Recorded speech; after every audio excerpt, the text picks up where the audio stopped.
Motorcycle helmets save lives, but they can only do that if they fit properly and you don't hate wearing them, so you stop wearing them.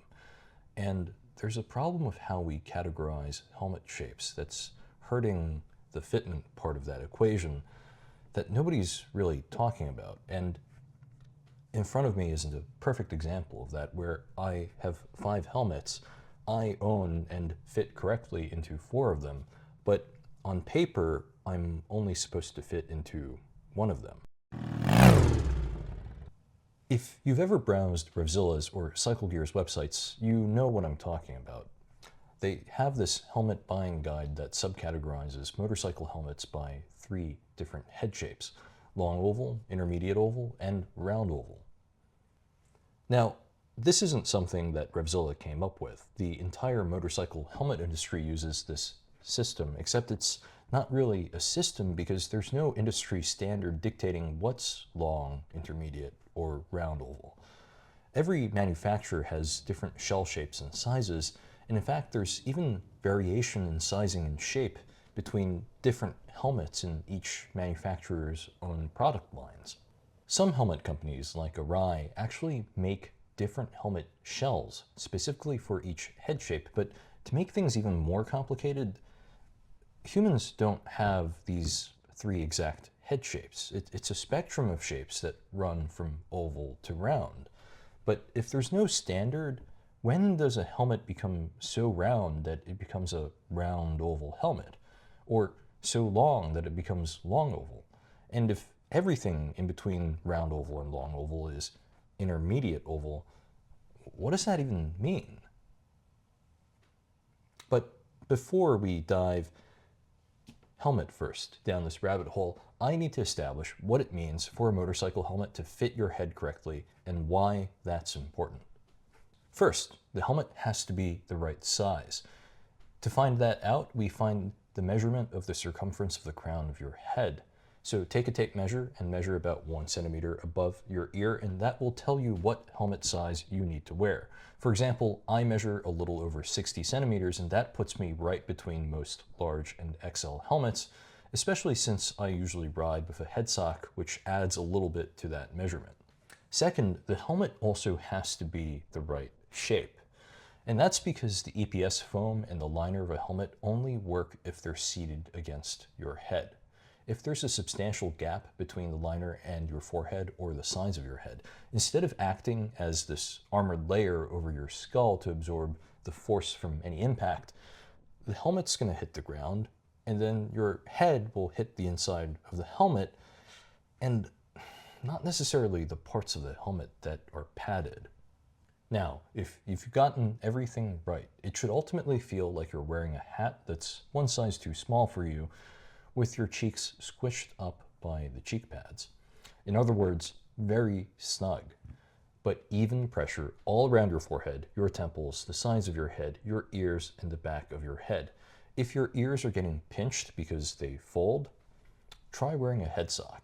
That's what I have to do almost every time I wear a motorcycle helmet, and I think it's great. But unlike a hat, which is going to conform to the shape of your head, a motorcycle helmet won't, because it's rigid. That means that you have to find a motorcycle helmet with an interior shape that more or less matches the shape of your head. If you filter by helmet shapes on the Revzilla website, you'll see that intermediate oval is by far the most common, with over 1,000 options available compared to only a few dozen long and round oval offerings. Now, this isn't a conspiracy against people with long or round heads. See, almost nobody makes helmets for people with round or long heads because there aren't a lot of us out here, at least not in the States. Approximately 80% of the US population has an intermediate oval head shape, while the remaining 20% have longer or rounder heads, meaning that if you're round oval headed like me and you go through Revzilla's website, there's only a handful of options. One of these options is Arai's Quantum X, and in fact I would say that it's pretty much the only option if you wanted a full face helmet that didn't feel like it was made out of paper mache and insulation, or a homage to 1950s technology. And guess what? This is a great helmet. I'm not going to get into the finer details of it because it's not a helmet review, but you can look it up. People love this helmet. There have been tons of videos and articles heaping praise on it. And I also kind of can't review it, honestly, because even though this helmet is billed as the round oval helmet, and I definitely have a round oval head, okay, a very round oval head, this is the one helmet on this table that I don't own because I can't get my head in it. The Quantum X, this particular one, is an XL, which according to Arai's size chart should fit anyone with a 61 to 62 centimeter head. And with my head circumference just slightly over 60 centimeters, I should fit with room to spare, but I don't. And even though there's some variation in sizing, helmet manufacturers generally get the circumference measurement right because that's the starting point. But the only Arai Quantum X that I can fit into is the triple XL, meant for people with 65 to 66 centimeter heads. And even then, I still get hot spots on the sides of my head. And I'm not the only round-headed person having issues with this either. Look at this guy on his Reddit post, where he says that he bought an Arai Quantum X in large, thinking that it would solve his helmet problems, but, quote, unfortunately, it gave me pressure points after an hour as well. The Quantum X was one of the first helmets that I ever tried on. And when I found out that I didn't fit into it, I was really bummed out. So what happens if you're like me and you fall into the 20% of people in the States who don't have a intermediate oval head? I thought that my only alternative was to find a intermediate oval helmet and size up until I fit, and maybe stick a sponge between my forehead and the liner. But then I found this website called lidpicker.com. Lidpicker is run by a family-owned motorcycle gear shop in Texas, motorcyclegear.com. Over many years, Lidpicker has measured the internal dimensions of hundreds of helmets, created a database based on those measurements, and for only $20, they'll send you a kit that you can use to take the dimensions of your head. That's the circumference, the length, and the width.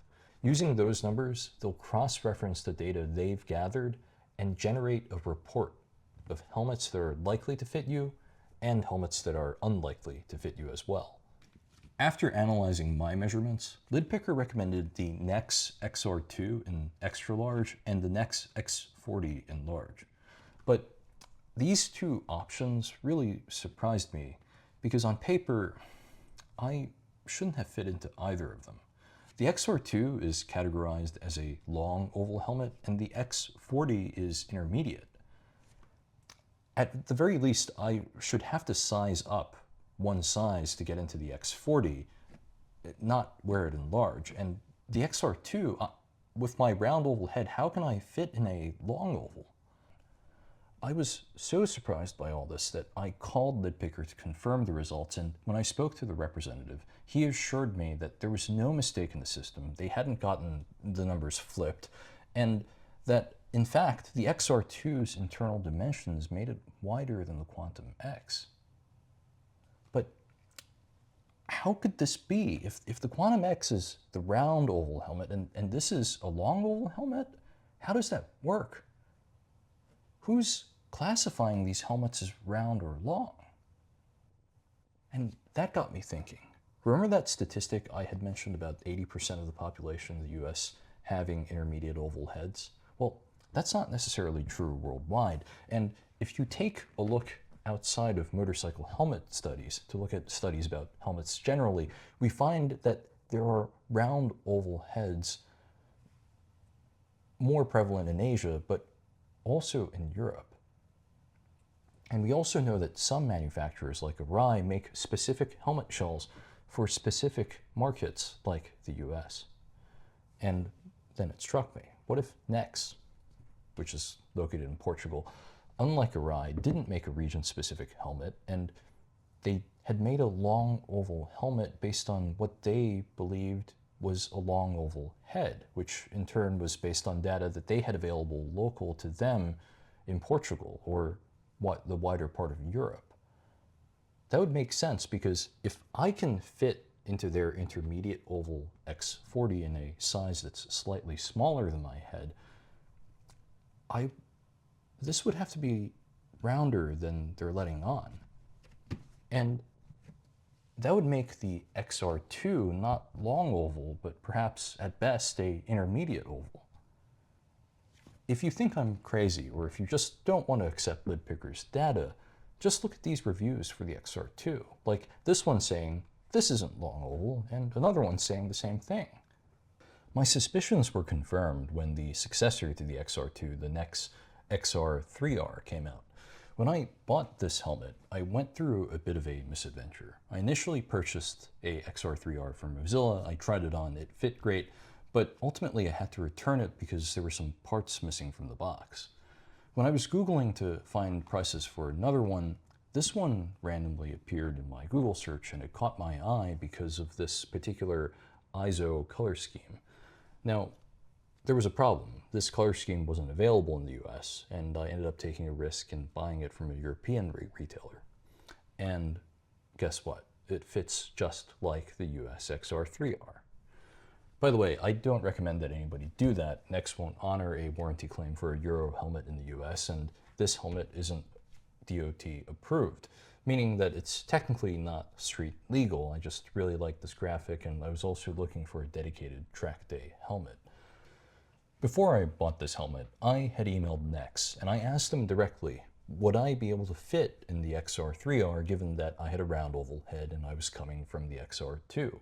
And they responded that they've improved upon the design of the XR2 and that now there was an even better fitment with the XR3R, and that in fact, the XR3R's EPS inner shell shape was designed to fit both long oval and round oval head shapes, quote, very well.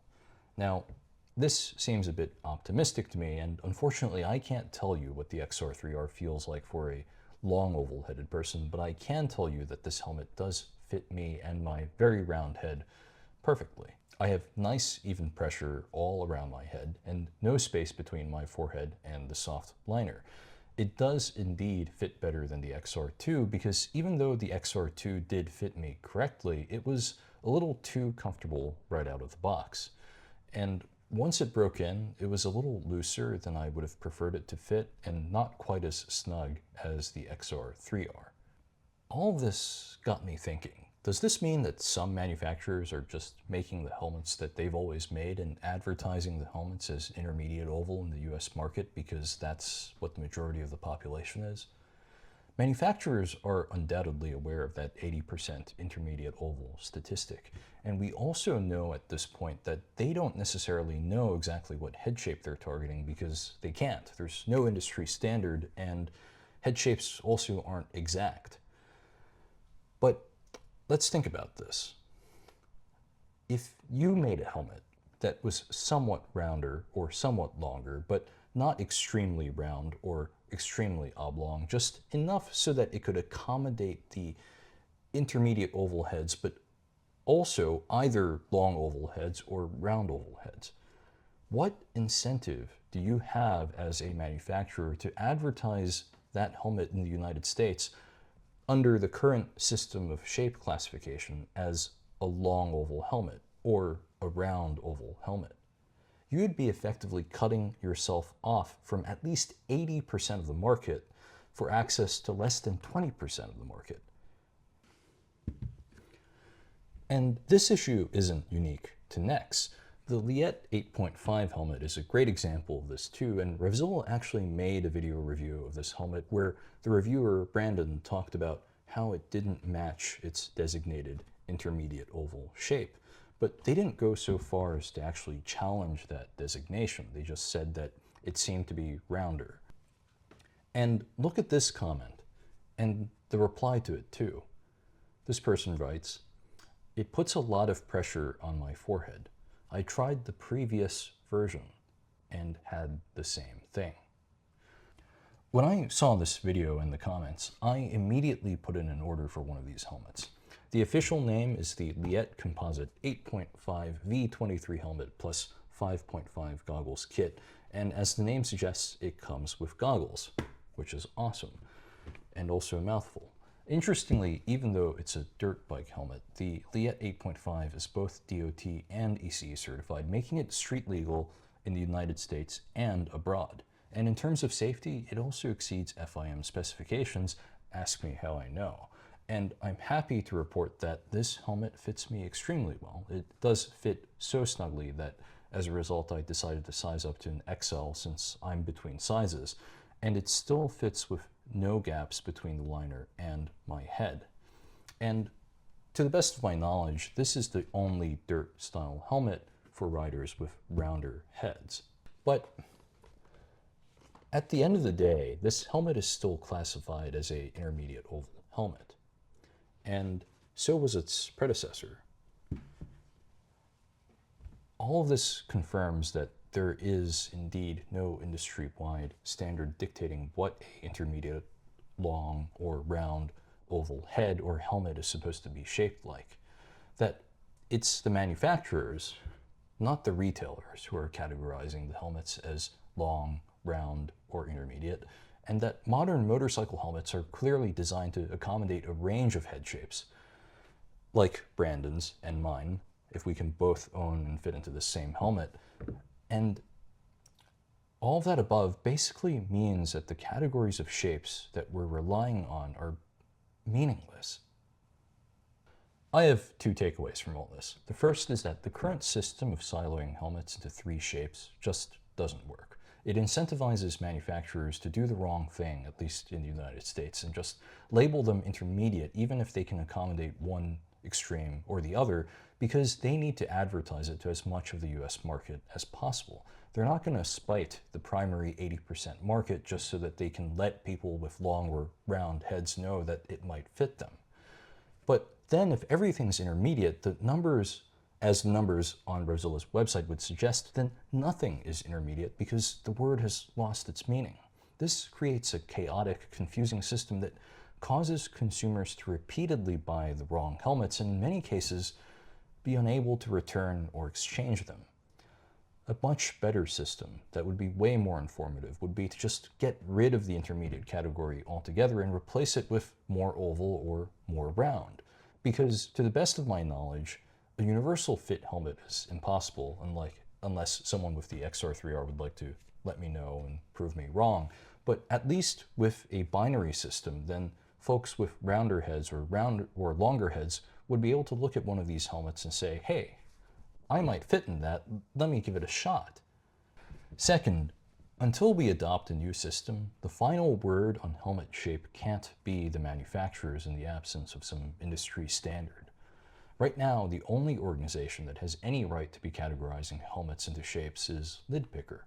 Now, I'm not sponsored by Lidpicker, I'm plugging them because there's nobody else to plug.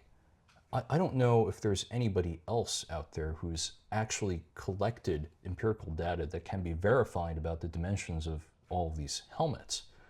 And Lidpicker has done it for years, so they know what a line of helmets looked like 10 years ago, and whether that helmet has trended rounder or longer or stayed the same since then.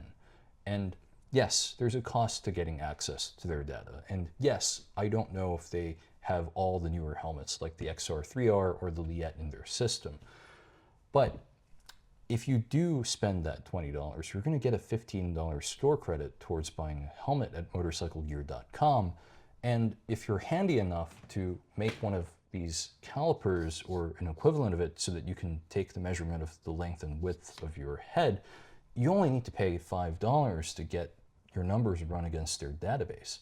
They even have helmets in their database that they no longer stock, and in some ways, they're basically doing this as a public service. Now, if you've made it this far into the video, you might be thinking, this isn't really as big of an issue as I've made it out to be. This is the first world issue of all first world issues. But the way I see it is that this isn't like t-shirts, where an Asian XL translates into a US medium. This is about safety equipment, where fitment can mean life disability, or death. Over 6,000 riders died in 2022, and 35% of them died because they weren't wearing a helmet. Helmets save lives, and in case you were wondering why this Leatt 8.5 is so beat up, this helmet saved my life. Last year, when I was halfway through an intersection, the driver made a left trying to beat a yellow light and hit me head on.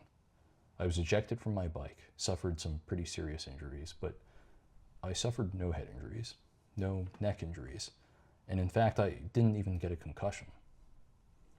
And I'm certain that if I were wearing a poorly fitting helmet, or had chosen not to wear a helmet because I found my helmet so uncomfortable, I wouldn't be here today.